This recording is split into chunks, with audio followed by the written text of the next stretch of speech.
Today we're going to talk about cloning from your portable BK, DPH or GPH radio into your new mobile radios in your vehicles here in Northwest and statewide across ODF. These are the cloning procedures for that. Okay, what we're going to definitely need to do first is understand that we do not clone to or from this radio using the control head where your microphone is hooked up in your radio. Okay, it does not clone to and from there. It clones to and from what we call the trunk mount of the radio, which is going to be located in most all of my installations, at least, are under the passenger seat or a back seat. But I try to leave the cloning connector, okay, this one covered with a red cap, as accessible as possible. We're going to clone to and from this radio via the trunk mount. So you are going to have to familiarize yourself with your vehicle and know where that is, so that in case of an event of cloning, you know how to access it. Again, we will not use the attached to cloning cables to the control head. Okay?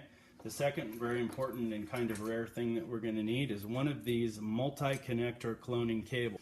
This is called a, some people call it an octopus cable or a Medusa cable.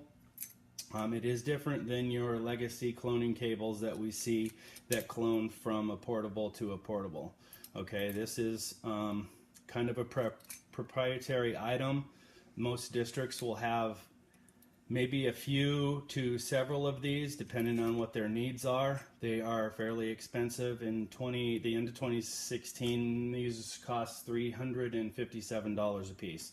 So they are kept well track of by your supervisors, and we want to make sure that they don't get lost or stolen or left out. Okay? So the first thing we're going to do is we're going to find the cloning connector on your trunk mount, like I said, under a seat in the back of the vehicle somewhere. My intent is to have these red rubber caps on each of the trunk mounts so they don't get mud and dust during the year. Okay, we're going to connect the end of the cloning cable that has only two connectors on it, okay, to the trunk mount of the radio. Incidentally, that is exactly the same connector that your microphone uses on the control head. Okay. The other end of the cloning cable is going to go to your portable radio, just like a legacy cloning cable would. This is going to be your donor radio. Okay, so we're going to set this radio up to deliver a clone just like we would to any other DPH portable radio. We set it up exactly the same to deliver a clone to our mobile radio. Okay, the first thing we're going to do is go to the zone that we want to deliver to our mobile radio. Okay, to change, or the group in this radio, group and zone, same thing. So to go to the zone that we want, we will press pound, zone number, enter. Currently just went to group 4 in this radio, okay, whose first channel happens to be R-F1. So I'm in group 4 of my portable radio. Now I'm going to set this up to deliver a clone. I'm going to press the red button and the function button up here in the upper right hand corner at the same time until the radio beeps. The radio beeped, okay, and we get 5 dash lines with the ID. 5 dash lines ID. All right. At this point, it wants its 6 zeros. 1, 2, 3, 4, 5, 6. Enter. Asterisk. The radio now flashes program. Okay. The radio can sit like this now. It is set up to deliver group 4 to the mobile radio. All right. At this point, we're going to go to our mobile radio and set it up for cloning.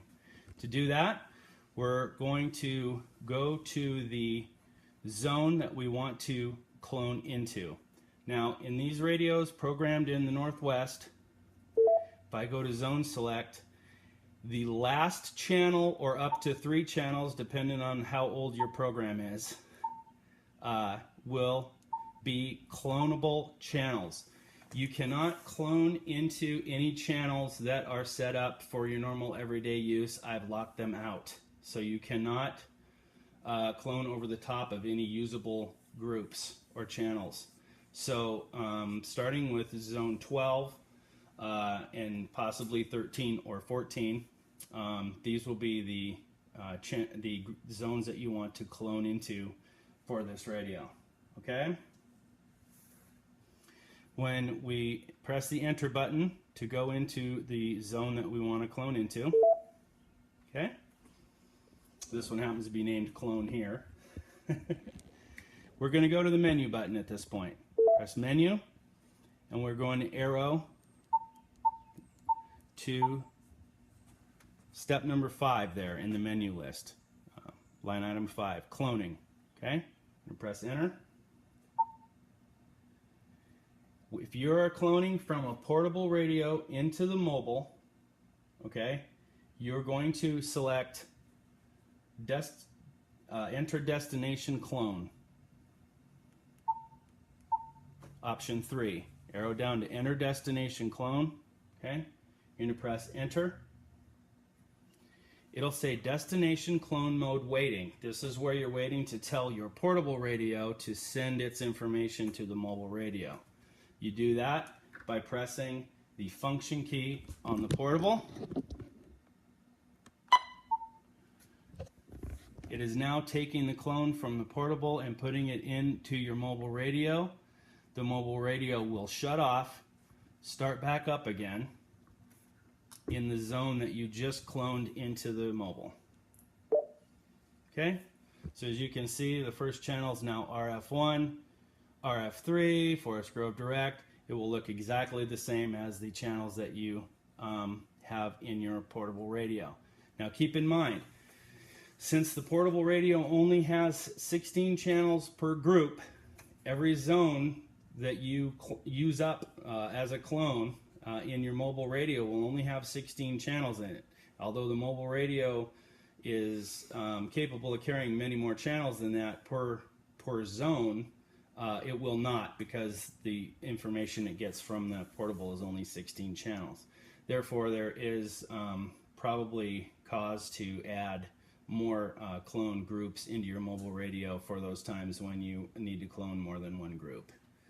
But now you can disconnect everything, and you now have that clone group into that zone.